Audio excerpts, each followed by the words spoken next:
দেখো আজকের আলোচনা হচ্ছে সারণী থেকে প্রচুরক নির্ণয় করা হলো, ঠিক আছে।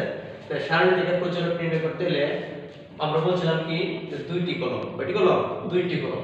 একটা হচ্ছে শ্রেণী ব্যক্তি আর একটা হচ্ছে কি গণসংখ্যা।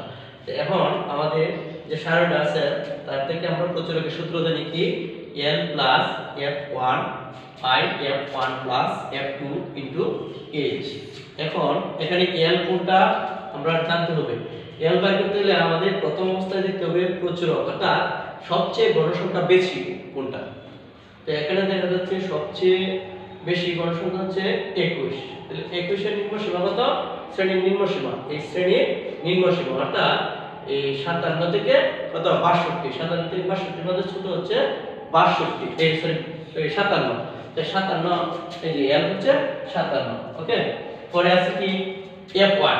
এই যে f1 হচ্ছে যে গণসংখ্যাটা সবচেয়ে বড় তার পূর্ববর্তী গণসংখ্যা বিয়োগ, তার পূর্ববর্তী গণসংখ্যা বিয়োগ কত? 21 থেকে 9 বিয়োগ অর্থাৎ 21 থেকে 9 বিয়োগ করলে কত? 12, রাইট? আচ্ছা, পরে আছে কি f2 কত? পরবর্তী গণসংখ্যা বিয়োগ অর্থাৎ সর্বোচ্চ গণসংখ্যা থেকে পরবর্তী গণসংখ্যা বিয়োগ। তো পরবর্তী গণসংখ্যা বিয়োগ দিলে কত হচ্ছে 21 মাইনাস কত? 16 না? 16 গুলো কত দেয়? 5, অর্থাৎ 5, ঠিক আছে।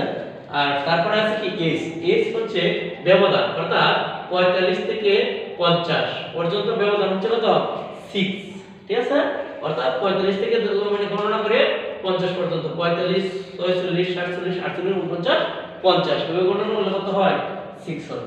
তারপর আমরা কি করছি? মান বসাইলাম অর্থাৎ l এর মান 57 ইনটু f1 এর মান 12, f1 এর মান 12 প্লাস f2 এর মান 5 ইনটু 6 এই এর মান, ঠিক আছে। তারপর আমরা কি করছি? অর্থাৎ এটার সাথে কি অবস্থা? ইনটু অবস্থা।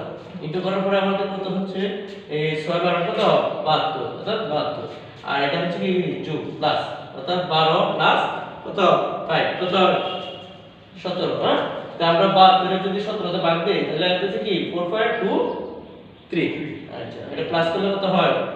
এটা প্লাস করলে হয় অর্থাৎ 61.23। ওকে।